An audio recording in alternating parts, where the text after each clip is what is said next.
Have your attention, please. I kindly would like to ask to sit down. We have a special evening tonight.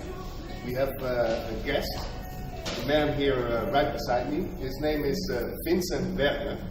He's a businessman originally from Holland, and he's also a writer. He wrote a very interesting book called It Is Not What It Is. And tonight he will do a presentation. He will tell a story about the whole process of writing this book and everything that came afterwards. So, on behalf of Internations, my name is Nick van der Vlag. I'm the group counsel, and thanks for coming. And hopefully you will have a very nice evening. Vincent, please go ahead.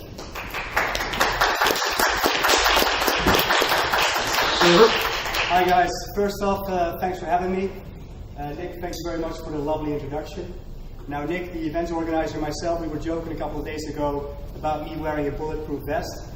Well, I'm looking for the crowd, I see kind of metal faces, so I'm not too worried without one. I'm going to jump right into it. Yeah, for those of you who are not aware, earlier this year I launched a book called It Is Not What It Is. It was perceived by the public as very critical. Yeah, we got a lot of media coverage. We sold a couple of thousand copies, and it turned into a bestseller overnight on Amazon in various countries. Now, you might have heard of the expression that 90% of the iceberg is underwater. Yeah, my drawing is not very accurate. I think it's more like 70% of the iceberg. But the expression is 90% of the iceberg is underwater. What does it mean? Yeah. It means that we only perceive 10% of the total, but that there's a lot more to it than meets the eye. Yeah, and that's exactly the case with my book. My book consists of 3 parts. In the first part, in the first chapters, I go through the major Spanish milestones that shape the legal and socio-economic structure of Spain as we currently know it. An important detail here is that most of the events in Spain that shaped current society have been very recent. For example, in 1975, Spain moved towards democracy. Of course, there was a big bad reason for it, called Franco, but we have to realize it was recent.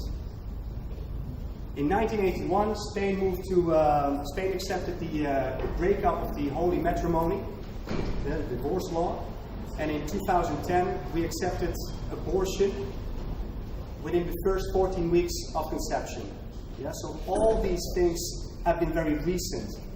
Spanish society, although has a very long history, it has a very rich history, and is still very new in certain aspects. Yeah, it's not me being critical; it's a fact. My mother was born in 1950. I was born in 1974, which means my mom has 24 years of experience on me. Yeah.